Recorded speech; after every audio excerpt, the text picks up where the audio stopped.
अरब सागर की लहरें उस रात बेहद शांत थीं। जहाज समुद्र विजेता अपनी गति से गहरे नीले पानी को चीरता हुआ आगे बढ़ रहा था। कैप्टन अर्जुन डेक पर खड़ा था। उसकी नजरें क्षितिज की धुंधली लकीर पर टिकी थीं। आधी रात का समय था। तभी अचानक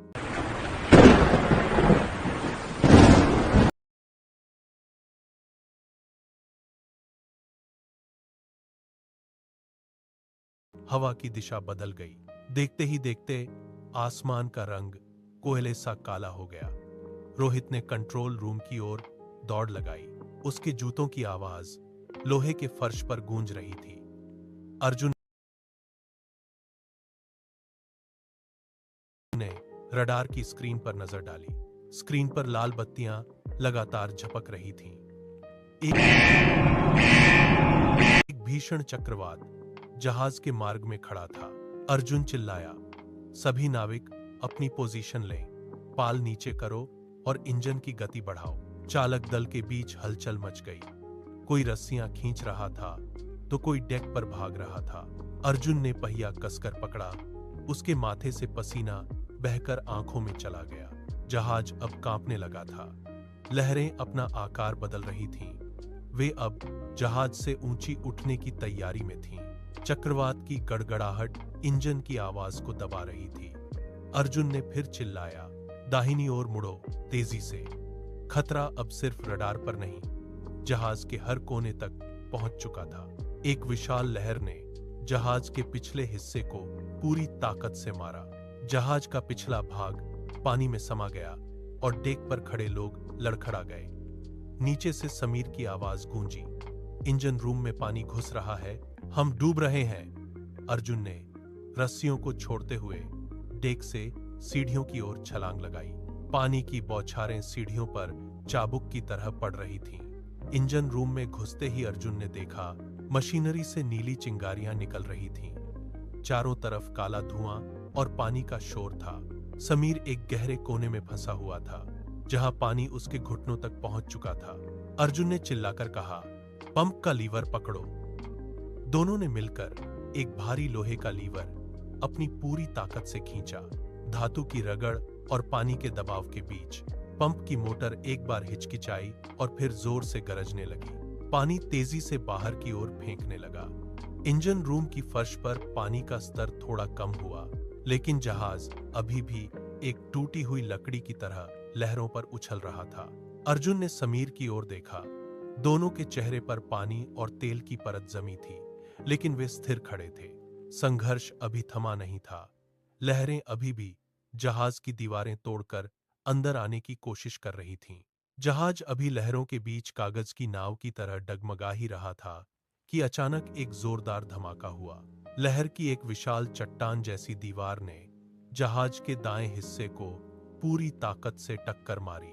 धातु के मुड़ने और टूटने की एक भयावह आवाज पूरे जहाज में गूंज उठी। झटके के कारण डेक पर तैनात एक नाविक अपना संतुलन खो बैठा और जोर से फर्श पर जा गिरा।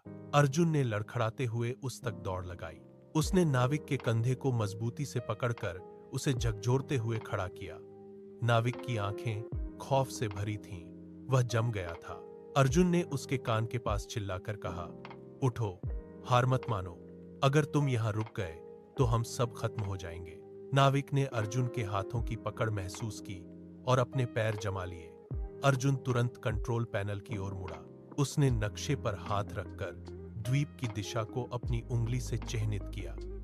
जहाज का संतुलन पूरी तरह बिगड़ चुका था।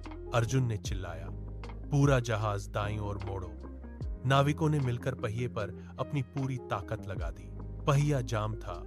वह अपनी जगह से हिलने को तैयार नहीं था। जहाज की धातु की दीवारें दबाव से चरमरा रही थीं।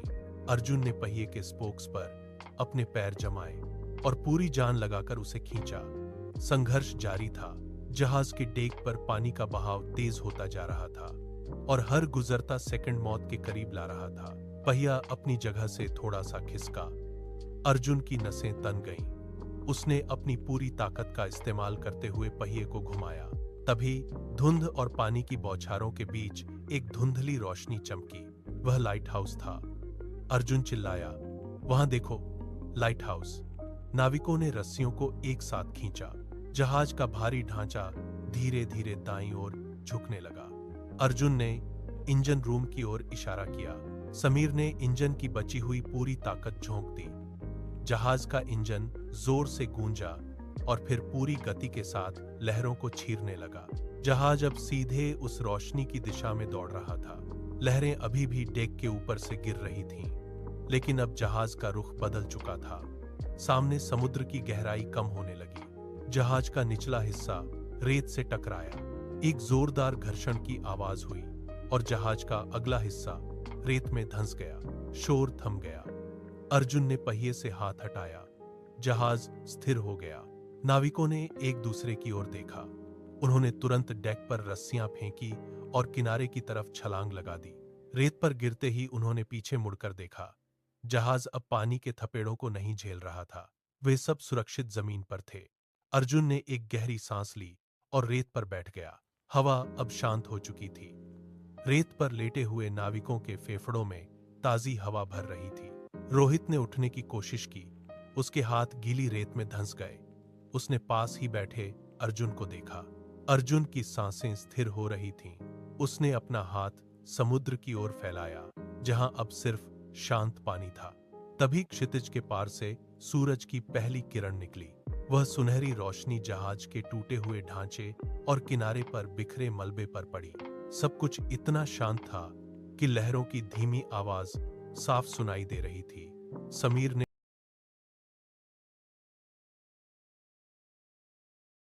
अपने हाथ की चोट को कपड़े से बांधा।